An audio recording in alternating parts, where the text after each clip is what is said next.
उत्तर प्रदेश पंचायत चुनाव में यहां तक की गलतियां हैं और बहुत बड़ी गलतियां हैं जिसे कहते हैं ब्लंडर मिस्टेक्स, जिनमें आप कहें कि जब उत्तर प्रदेश पंचायत के पहले चरण के नामांकन हुए तो उसमें कई ऐसी जगह थी, सीट थी जिनमें अनुसूचित जनजाति के लिए आरक्षित थी, लेकिन उस गांव पंचायत में ग्राम सभा में अनुसूचित जाति का कोई सदस्य ही नहीं था।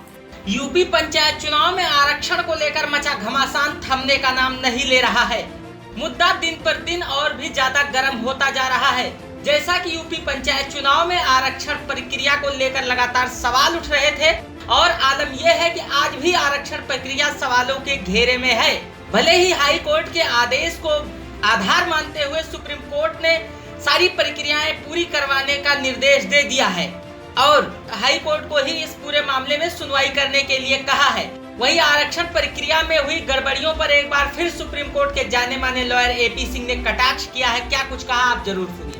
उत्तर प्रदेश पंचायत चुनाव में यहां तक की गलतियां हैं और बहुत बड़ी गलतियां हैं जिसे कहते हैं ब्लंडर मिस्टेक्स, जिनमें आप कहें कि जब उत्तर प्रदेश पंचायत के पहले चरण के नामांकन हुए तो उसमें कई ऐसी जगह थी, सीट थी जिनमें अनुसूचित जनजाति के लिए आरक्षित थी, लेकिन उस गांव पंचायत में ग्राम सभा में अनुसूचित जाति का कोई सदस्य ही नहीं था।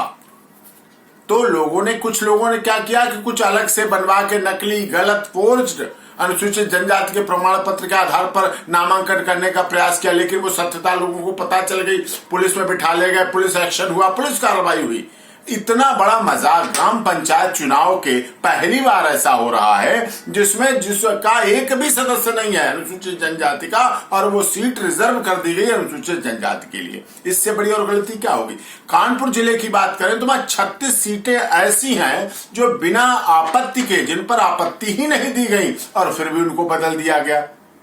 और यही बात जब एक अधिकारी उत्तर प्रदेश निर्वाचन का अधिकारी कह रहा है तो उसको हटा दिया गया पद से वहां। ये बड़ी बात, विडंबना की बात थी।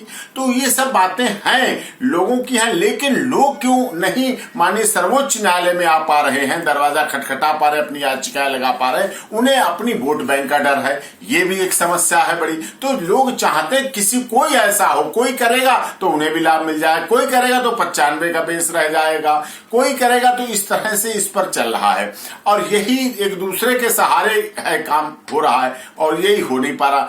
यही होना चाहिए था। इसमें माननीय सर्वोच्च न्यायालय में केस पड़ता तो उस पर स्टे लगता और स्टे के आधार पर होती और इससे उत्तर प्रदेश सरकार की भी इज्जत बढ़ती। ये बड़ी बेइज्जती वाली बात है कि वहां कई पंचायत ऐसी हैं जिनमें नामांकन नहीं हो पा रहा है, खाली जा रही है, नामांकन नहीं हो पा रहा है। तो वो किस प्रक्रिया के तहत है, किस प्रक्रिया का पालन किया जा रहा है, क्या उत्तर प्रदेश चुनाव आयोग ने उस पर काम किया, किस तरह से उसे करना चाहिए था, क्या उन्होंने उसकी संरचना बनाई। संरचना उनकी 1995 के बेस पर थी और बाद में 2015 लागू हो गया, तो 2015 के हिसाब से वहां कोई सदस्य नहीं है, एक मतदाता भी नहीं है, मतलब कैंडिडेट नहीं खड़ा हो पा रहा है, प्रतिनिधि नहीं हो पा रहा, नॉमिनेशन नहीं हो पा रहा, नॉमिनेशन की डेट निकल चुकी है और पूरा गांव खाली पड़ा। अब उस गांव के विकास का क्या होगा, उसकी विकास योजनाएं कैसे आएंगी, प्रधान कैसे, उसको प्रधान तो है नहीं, बिना प्रधान के कैसे चल पाएगा। ये विडंबना की बात है।